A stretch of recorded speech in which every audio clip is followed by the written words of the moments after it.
Brincadeira aí, Jonas. Vai lá. Não, é mais nesse sentido mesmo. A pergunta, eu acho que você já respondeu, né? Como você conseguiu se manter.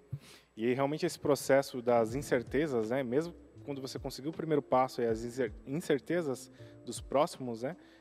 Te deixa maluco, né? Te deixa, Jonas. Te deixa, porque você não consegue fazer nada, cara. Imagina que você pensa assim, você fala, cara, eu assumi uma dívida de R$700 mensais.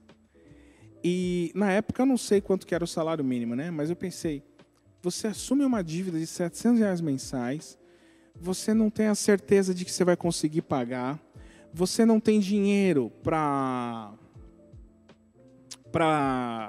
como que chama? Para comer.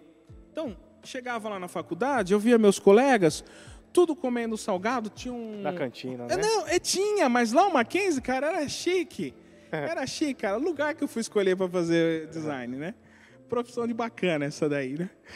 Cara, lá tinha uma lanchonete chamada Benjamin Abraão. Hoje você tem Benjamin Abraão por São Paulo toda, mas naquela época só tinha 2 unidades. Tinha o de Higienópolis e o Mackenzie.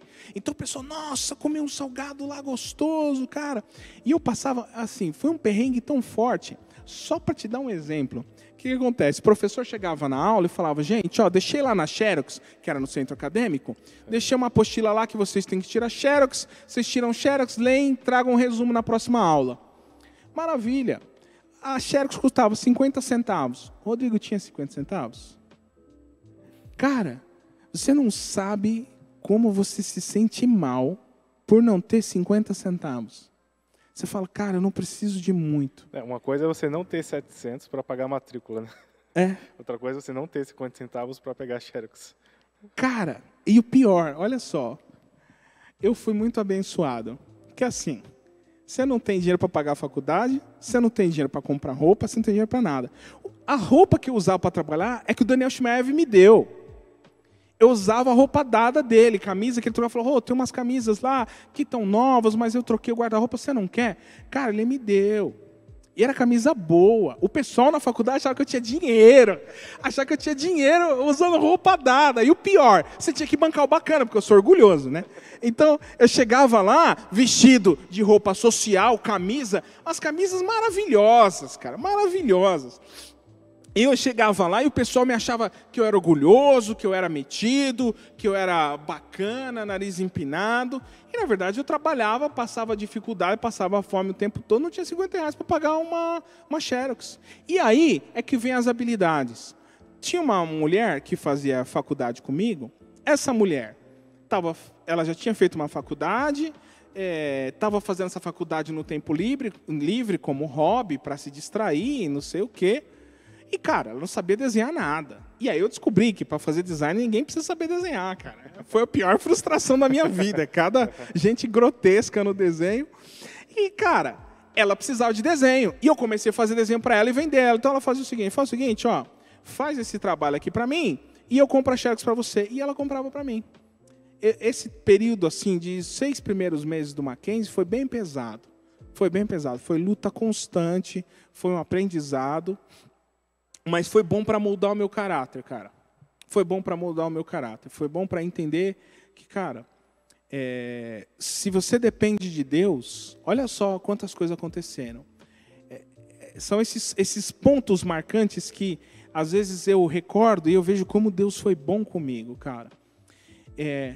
Eu me esforcei, mas Deus colocou o Félix na minha vida, que me deu aula, a Carmin, colocou a Marina, colocou a Núbia, Daniel Ferro, Daniel Shimaev, Fabiano, colocou a Angélica, que me indicou para um emprego sem me conhecer muito bem. Deus colocou essa moça, que também não acreditava em Deus, mas, cara, comprava Xerox. Deus usa todo mundo. E eu consegui fazer a faculdade por causa do esforço dessas pessoas, sabe? Por causa que essas pessoas, elas abriram mão, de certa forma, do seu conforto, da sua zona de conforto, do seu comodismo, da sua inércia, e decidiram se mover em meu favor. Pensa bem, se o Paulo não decide abrir mão desses R$700, porque ele não tinha nenhuma expectativa de receber. Era um cara desempregado, jovem de 20 anos da igreja. Sendo que pessoas que frequentavam a casa dele já deviam dinheiro para ele, já tinham sumido da igreja. São coisas que eu soube ao longo da vida, aqui na igreja, né? Ao longo da vida você vai conhecendo as pessoas, você vê as pessoas voltando, você começa a conhecer as histórias. E só para terminar, deixar claro, eu paguei o Paulo em 3 meses. Consegui pagar o Paulo em 3 meses. E segunda formação, Digão, sua segunda formação, quando que foi, em que período da sua vida, em que momento? Obviamente, talvez não foi tão sofrido quanto a primeira, né? Cara, nem um pouco, nem um pouco. Ai, cara, olha o meu tamanho, né? Hoje eu não passo fome. Eu como mal, mas não passo fome. Mas, cara, minha segunda formação, como que foi, Jonas? Foi assim. É o que eu te falei. Eu escolhi minha primeira graduação porque parecia coisa natural a ser seguida, né? Sim. Então, eu sou professor de desenho, então vou fazer design porque, de repente, eu monto uma escola de desenho. Na faculdade de design, eu descubro que, cara, é uma profissão legal, é uma profissão relevante, mas, de repente, trabalhar como designer não é o que eu quero para o resto da minha vida. Sabe? Trabalhar como designer não é o que eu pretendo seguir ao longo da minha vida. E eu começo a entrar numa crise. Eu falo, cara, assim, eu fiz essa faculdade, eu estou trabalhando já há um tempo como designer, gosto da minha profissão, mas se eu sair do emprego que eu estou, eu vou querer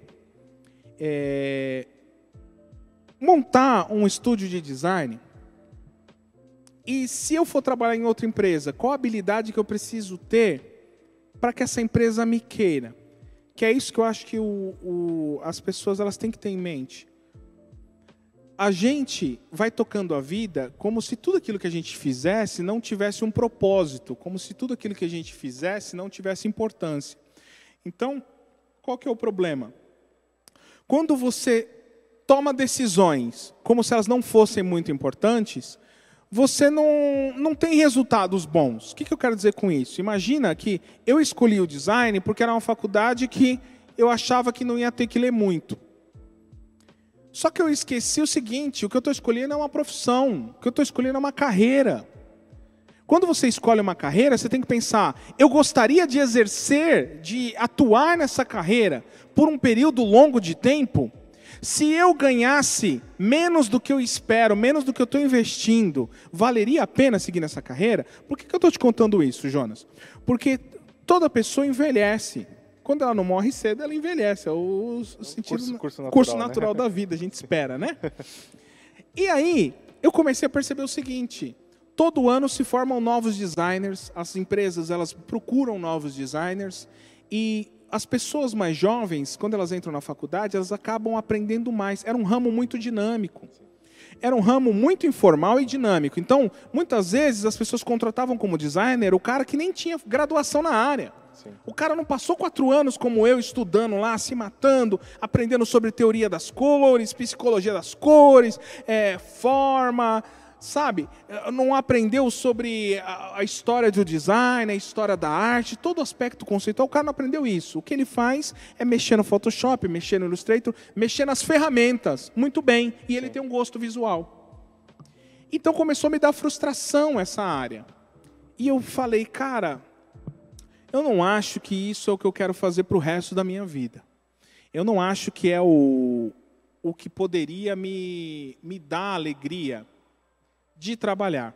E eu comecei a fazer uma pesquisa, assim, interna mesmo, né? Questionar, Deus, o que eu conseguiria fazer que se, de repente, eu não conseguisse a remuneração que eu espero, que eu me sentiria feliz. E eu comecei a pensar o seguinte, eu falei, tudo aquilo que você gosta de fazer, geralmente tem a ver com as suas características. Então, por exemplo, uma pessoa que gosta muito de contato com o ser humano, ela vai para áreas que tem contato com o ser humano, então ela se dá bem com vendas. A pessoa arrebenta em vendas porque ela gosta de falar com gente. Ela gosta de gastar tempo com gente. Ela gosta de convencer as pessoas de que o produto dela é bom, ela gosta dessa atenção. E eu percebi que assim, falei, cara, eu gosto de falar com gente, mas não gosto de vender, não gosto de obrigar ninguém a pegar um negócio que ele não quer. Por quê? Aí vem o meu background. Como eu não tinha dinheiro para nada, eu tinha que escolher muito bem o que eu queria. Então eu odiava vendedor. Porque eu falava, cara, o cara te empurra e às vezes você compra um negócio... Tem que ser certeiro, né? Por impulso. Escolhas, né? Você tem que ser certeiro. Que o cara dá 10 centavos, 50 centavos, vai uma Xerox do Mackenzie. Sim.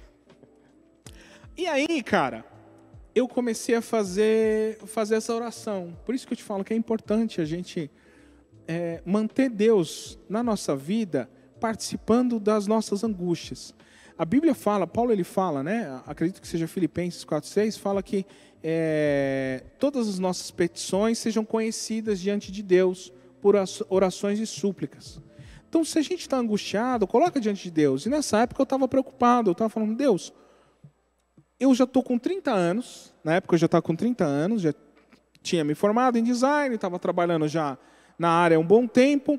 Falei, eu estou com 30 anos, e que profissão que eu posso atuar agora que as pessoas vão ver a minha idade como um diferencial? Que as pessoas vão olhar para mim e não vão falar, esse cara é obsoleto. Elas vão falar, não, esse cara aí tem experiência. Porque tem profissões que são assim. Então, por exemplo, na área de tecnologia, quando você pega um cara mais velho, você pensa, esse cara deve ser... O seu olhar não, eu quero molecada, porque molecada manja tudo. Não importa se a molecada é irresponsável, se é inconsequente, mas na sua cabeça fala, não, tecnologia tem que ser molecada, porque molecada entende Instagram e tudo que é tecnologia. E design era essa questão. Não, eu quero gente nova, porque fala com o público jovem. E eu pensei, eu estou ficando mais velho e eu quero uma profissão de que eu possa trabalhar com as minhas características. Então eu gosto de argumentar, eu gosto de falar, eu gosto de provar o meu ponto, mas eu não sou obrigado a vender. A pessoa me procura porque ela quer alguém que dê segurança. E eu gosto disso. Eu gosto de passar segurança para as pessoas. Eu gosto de falar para as pessoas... Né? Oi? De defender, né? Defender. De falar para a pessoa o seguinte, cara, seu problema está comigo. Fica tranquilo que agora eu vou brigar por você. E na hora me despertou o direito.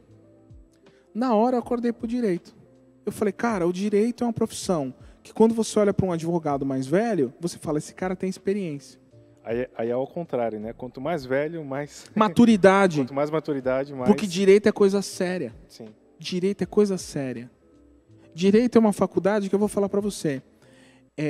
Eu acho que tem algumas matérias do direito que seria interessante que todas as pessoas tivessem. Que todas as pessoas, ao menos uma vez no currículo delas, tivessem noção de alguns princípios do direito, algumas matérias de direito constitucional, por exemplo, os direitos que guardam você. Porque as pessoas, elas tratam o direito como se fosse uma coisa muito abstrata, mas o direito está no dia a dia. E uma das coisas legais, assim, é lógico, eu escolhi o direito, foi uma aposta, e respondendo a sua pergunta, finalmente, foi muito mais fácil. Porque na época, eu tinha um emprego que me permitia manter a minha vida e pagar a minha faculdade sem muito esforço. Sem muito esforço. Mas, o que acontece? Eu fiz essa transição, e aí a transição é que foi difícil. Porque você imagina que eu já era um profissional consolidado na área do design, já tinha um padrão de vida que me permitia viver com folga, mesmo pagando uma faculdade, e de repente eu tenho que mudar de faculdade, e aí eu decidi fazer estágio. E aí, vida de estagiário, cara, tem um filme do Google que é Os Estagiários, né? Cara, me senti aqueles caras, velhão, indo fazer estágio. Mas no estágio, assim, foi muito bom para mim. Eu fiz estágio lá no Tribunal de Justiça, no Fórum do Taboão da Serra. Trabalhei com pessoas maravilhosas lá, que me ensinaram muito, e foi muito bom para minha carreira. E aí, cara, se eu estiver fugindo muito do assunto, por favor, me interrompa, tá? Tá indo. O que acontece, Jonas? Terminei o estágio. E tem que fazer a prova da OAB. Eu não sei se vocês sabem, mas para você ser advogado, atuar como advogado, não basta só você ter o curso de bacharel em Direito. Você tem que fazer o exame da Ordem dos Advogados do Brasil. E esse exame da Ordem ele é bem rigoroso. E na época eu pensei o seguinte, eu falei, cara, faz mais ou menos 1 ano que eu parei de trabalhar no meu antigo emprego, ingressei no estágio, e agora eu tenho a OAB para fazer. E se eu não passar? Aí vem aquela crisezinha. Porque você percebe, você está na euforia de trabalhar, mudar de emprego, de fazer estágio, está tudo legal, tudo novidade, mas aí, e se eu não passar? Na hora, cara, me veio uma certeza o seguinte, falei, cara, não tem essa possibilidade de não passar. Eu pensei assim, não tem essa de não passar, eu vou passar nesse exame. E eu vou te falar, não é arrogância, não é prepotência, é determinação. É de você pensar o seguinte, esse é o meu objetivo, eu quero isso, eu não vou falhar. Eu vou fazer tudo que está na minha mão, tudo que é possível para mim, tudo que é capaz que eu consiga atingir, eu vou atingir para passar nesse exame. E aí o resto depende de Deus. Tudo que eu posso fazer, todas as horas de empenho que eu posso colocar, eu coloquei. O suor, as lágrimas, as horas de estudo, eu coloquei. E por isso eu passei. Essa é a minha experiência. Eu não quero dizer, tem muitas pessoas que reprovam no exame, não estou dizendo que essas pessoas se esforçam menos, eu estou dizendo que o meu estado mental era de, eu vou passar, eu vou conquistar, eu não tenho como voltar atrás, eu não vou voltar a ser designer. Na hora eu falei, eu não volto atrás, eu não olho para trás, agora eu vou seguir em frente, então agora eu vou ter sucesso como advogado. Primeiro passo, vou passar no exame da ordem. O que eu fiz? Fiz exame da ordem, estudei como um louco, passei na primeira fase, chegou a segunda fase, eu estava no acampamento de jovens, acampamento de adolescentes, acho que você lembra. Eu fui no acampamento de adolescentes, teve um, cara, não vou dizer que é um servo de Satanás, mas teve um enviado, o cara, aquele acampamento, cara, 3 igrejas partiram do Butantã e a gente estava esperando a sua. A gente estava esperando a sua. E, cara, pô, Jonas, mano, se tem alguém, desculpa pelo mano, mas se tem alguém que é de paz, cara, é você. Pelo menos é o que me parece. Você de paz. E aí eu falei, cara, eu vou esperar o Jonas, acabou. E aí o cara de outra igreja, um pai, olha, é o seguinte, por que tá atrasando? Cara, eu lembro disso. Nossa. E, cara, eu vou te falar, do fundo da minha alma, eu quase fiz como Pedro, quando negou a Jesus, eu quase falei tanto palavrão com aquele cara. Misericórdia, desculpa eu confessar isso, mas às vezes borbulha no meu coração, mas eu apago isso aí, em nome de Jesus, né? A gente tem que manter os lábios santos. E aí, cara, esse cara me encheu a paciência, eu já estava na tensão de que é o seguinte, a definição da minha vida é nesse domingo. Então, na sexta-feira, eu vou pegar os adolescentes, vou levar lá em Suzano, nós vamos ficar lá os dias, no sábado de noite eu volto para casa, faço o exame, e depois no outro dia eu vou para Suzano de novo, lá com os adolescentes, cuidar deles e não sei o quê. E aí me vem esse pai, desesperado, criar encrenca, e falando, não, porque é o seguinte, eu não admito, porque se você não tem palavra, se você não consegue cumprir o horário, eu não vou deixar meu filho ir. Eu falei, meu senhor, é o seguinte, o senhor já pagou o acampamento? O seu filho não era nem para vir com a gente, eu estou fazendo um favor porque eu aluguei um ônibus e estou cedendo lugares para o pessoal da sua igreja. Se o senhor quiser levar o seu filho, o senhor leva. Se o senhor não quiser, é sua escolha, o senhor só vai privar o seu filho. E consegui segurar assim, mas eu fiquei com uma raiva daquele cara foi me importunando. E eu falei, Jesus amado, parece tudo para te desestabilizar. Mas no fim, cara, eu fui, fiz a prova, fiz minha oração, terminei a prova no tempo certo e consegui passar e ingressei na advocacia. Assim, terminei e depois vem a outra fase.